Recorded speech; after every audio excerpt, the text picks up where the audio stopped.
Well, this is impressive. I mean, the overall quality looks pretty good. What I'd really like to be able to do is see how it looks and how it sounds to people out there, out in the real world. How is the volume of my voice compared to the volume of my background music, which is admittedly kind of harsh and kind of weird. This is not the music I would use for my background music. Nonetheless, it is music, and that's the question. I have a gate, not a gate, I have a compressor in OBS that's keeping the, it's hopefully clamping the Ableton Live audio when I talk, and I have a microphone, which is right there. I probably should stop kicking the desk. Okay, so now let's imagine for a moment that I was happy with this, and remembering too that I'm doing a live stream, and a live stream is, my hope is that I can learn how to do live streams, keep them flowing, move at a reasonable rate, and end up with sort of tutorial videos, because I'm finding that as I try to script tutorial videos and that sort of thing, complete suckage. I just can't do it. I try and read the script and it sounds so wooden and awful, or I try to wing it and yeah, I forget everything and I'm like and that's something else too. Don't all the time. Try not to Try to be confident. Try to be confident. Just call me Mr. Confident. I've got your Ableton Live soundscape creation needs covered. Okay, I hope no one's watching this. If they are, anyway, it doesn't matter. Okay, so this is, so here and I'm also using this thing called Updeck, which lets me switch scenes. So if I want to, I can switch over to the demo scene, the 3-up demo scene, where I can start to describe a patch, or I can build a patch here and show people how I build patches. I've got the ability to show the Ableton device here, the macros, the editing window for Reason, for instance. I should update Reason here. Scrolly, scrolly, scrolly, don't go too fast. And then also the push if I need to do some, like for instance, if I want to stop playing that and I want to show what it sounds like to just play a melody on this. I don't think this is a very good melody.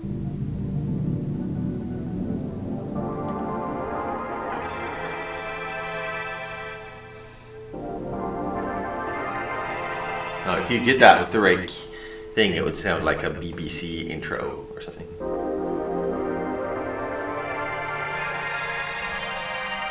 Probably there.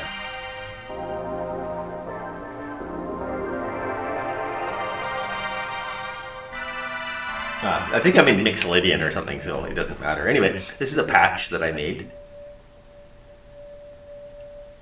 It seems to make some funny little sound in the background, but that doesn't really matter. So I can move that P so it doesn't end up on top of my gear. I can adjust grain length, and you can see the grain length is, it's both moving a macro down here, which is also then moving the macro inside of this combinator. That's really easy to map, and within Ableton, I won't try to describe how to map stuff in Ableton. I think that's, I'm assuming everyone knows how to do that. Down here we've got various mappings between the rotaries and stuff. Wow, deep. So the rotaries are containing grain length, filter frequency, grain rate or spacing, and filter resonance reso, all on the grain synthesizer here, grain sample manipulator. So that's grain length and rate, and then frequency and resonance, which gives some nice, quite subtle effects as you adjust them. So if you want to just hear, let's play, I can't play a chord because Grain is polyphonic, but oh no, wait, I can play a chord because grain is feeding its audio into complex one, which is doing some cool filtering and stuff, but no notes are being played. Your complex one is monophonic, or maybe could be duophonic if you wired it properly, patched it properly. Anyway, let's play a chord.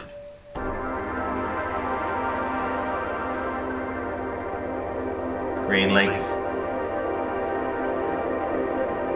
grain rate.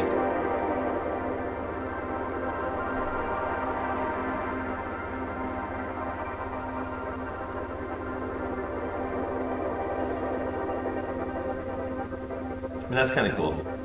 Bring the resonance up.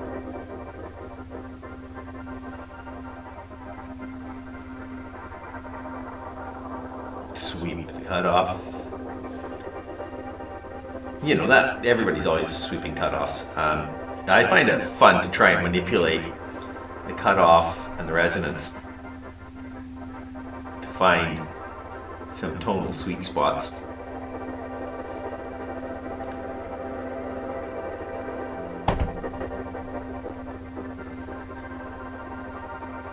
So what I'd like to know now is how do I,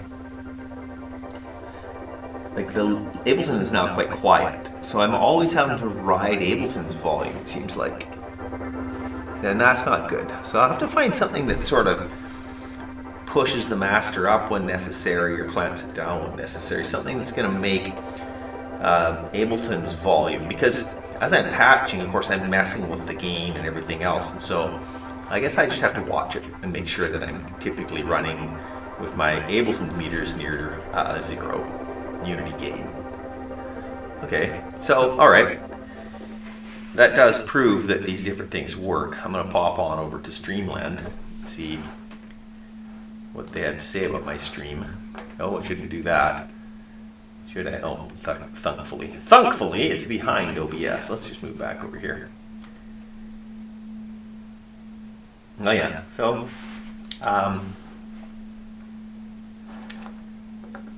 stream settings, analytics, one concurrent user. That's good because I don't want anybody to watch this.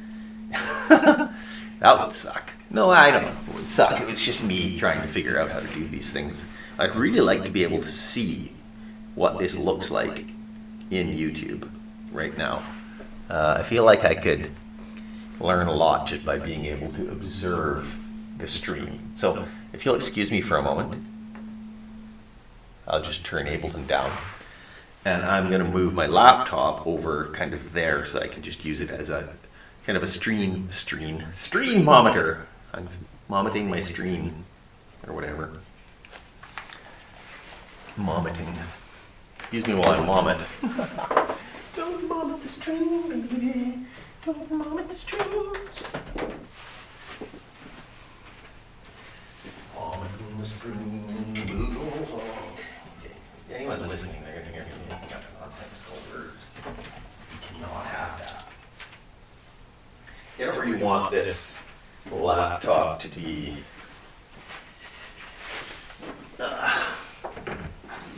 right next to me, so that I'm always watching my stream and reacting to myself 20 minutes with the time lag and, you know, getting crazy. But I just, for right now, I just need to be able to see how this looks. It's really important to me. It is important to me. So we're going to do this properly.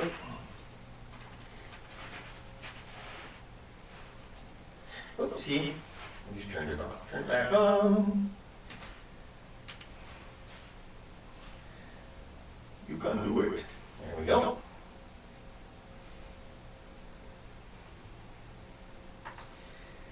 Never fails. As soon as I start doing this stuff, somebody starts cutting their freaking lawn. Bloody hell. This is the worst neighborhood for that. I shouldn't complain about my neighborhood. I live in a beautiful place, but that little thing is frustrating. Oh, look at that. That little thing is frustrating. Oh, look at that.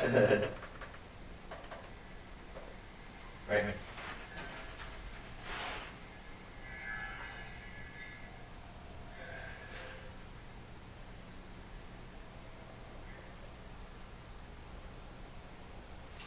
Give me sound on. Because what I really want to see is just what would someone else think of my stream. Oop, I just need to hide you. Hi, Krogel Goom. Put my headphones back on. So this is what my stream looks like. If I just sit here. Awkward bungalow time. And I move that, like that. And I flick this back to talking head. You know, it looks to me like this is pretty reasonable. Is it close enough? Yeah, it is. It's fine. It's a stream. It's not a video production. But you can obviously tell I'm looking at myself over there. Look at me. And now that little space right there is very blank and empty. So I need something that will make that interesting. I suppose a tighter face shot would be better, but man, I've only got an iPhone 7. So really, there's nothing I can do about that. Okay, camera. It's interesting. Doing this work is a little bit challenging because the camera is the least interesting thing to look at. All the other stuff is much more interesting. And of course, I'm as narcissistic as the next guy. Pictures of me are very interesting to me. Is that this screen that I'm catching a picture of? Could I just turn that down? Could I just lower the spunkularity, whatever it's called? Just try it. Brightness. This thing's always annoyed the hell out of me. Okay, I'm turning the brightness way down on the second monitor to see if I can reduce the overall something or other. The overall something or other. So here, let's go back to Talking Head. No, I'm on Talking Head. Let's go back to Demo 3 up. And let's load something else into Ableton that's got a bit more complete structure to it. And be open recent set. Well, that's definitely. Oh, Aaron, Esther's Serendipitous Fruitcake. We'll load that. Let's see. Do I want to save that? It's very exciting to watch someone load files, isn't it? If only you could see the amazingness of my file loading. It's made of 1 loop, 2 loops, 3 loops. All right. Are you ready? Got the volume turned down, just in case it's stupid. Oh. No, I don't.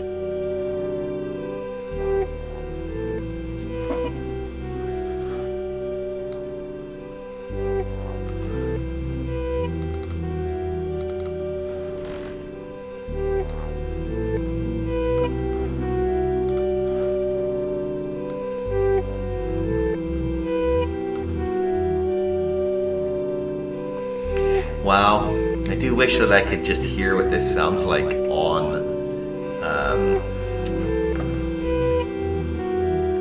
YouTube to know whether or not my sound is enough. The thing I noticed is that, oh, that's that overhead light right there. So that's really throwing off the desktop picture. Ah well. Lighting, just even though I've spent money on different lighting gear and stuff, I still struggle with lighting. It still is not what I want it to be. I feel like I'm constantly moving my lights around, trying to put them in the right places, but still, the lighting is not amazing.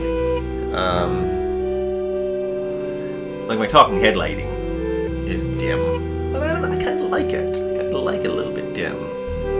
It sort of feels like just in my studio doing studio geek stuff instead of trying to be professional. I don't know if being professional will ever be much of a part of what I do. I think in a way, or will it be my own kind of professionalism? I don't really know. It's not easy to pull all the bits and pieces together and still stay focused on music, which is fundamentally what I want to be focused on more than anything else. I have no interest in just becoming a sort of a, I don't know, synth reviewer or something. This is about making music. This channel will be about making music, and these live streams will be exactly about that. Everything shakes around when I touch my desk. Oh well. Let's see.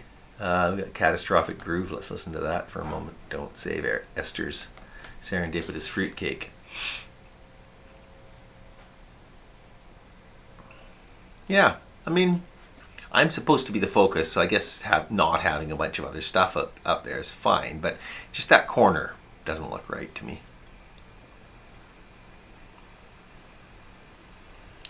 That corner doesn't look right to me.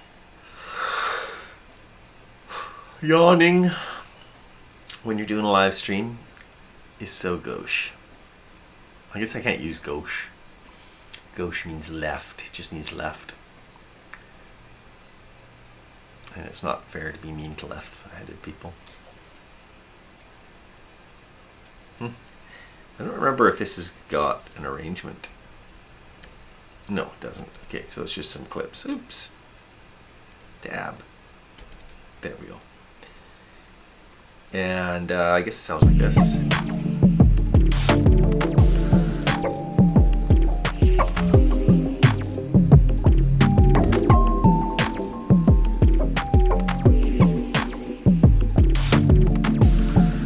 Sitting with my mouth hanging open is definitely a habit I have to break.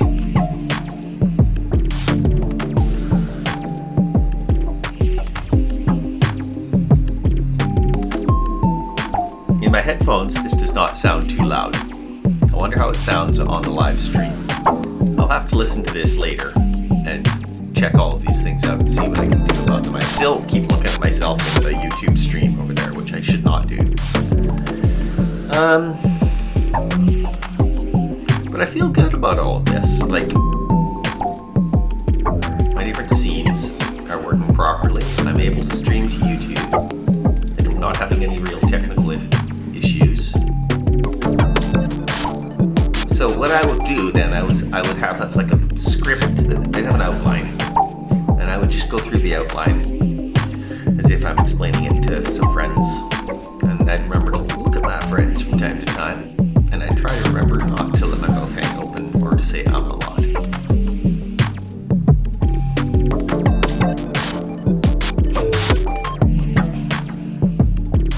Okay.